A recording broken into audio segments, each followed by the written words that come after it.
রোজায় ধরিছে আমার না, এই শিলং সালাউদ্দিন সাহেবের হাঙ্গেরের স্বরাষ্ট্র উজির 2 দিন আগে কইছে বিডিআর বিদ্রোহের জন্য নতুন করে তদন্ত কমিশন হবে।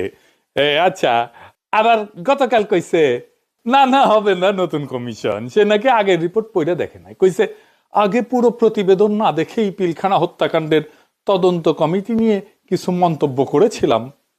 আমি 2-1 দিনে দেখেছি। আমি কয়েকদিন আগে এই রিপোর্টটা পুরো না দেখেই কিছু কথা বলেছি, যেগুলো আজকে সংশোধন করতে চাই।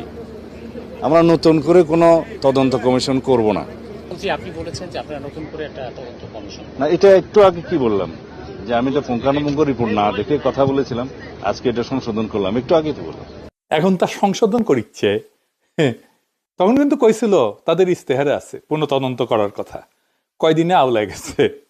এর আগে কইছিল মব সৃষ্টি করে দাবি আদায় করা বন্ধ, সব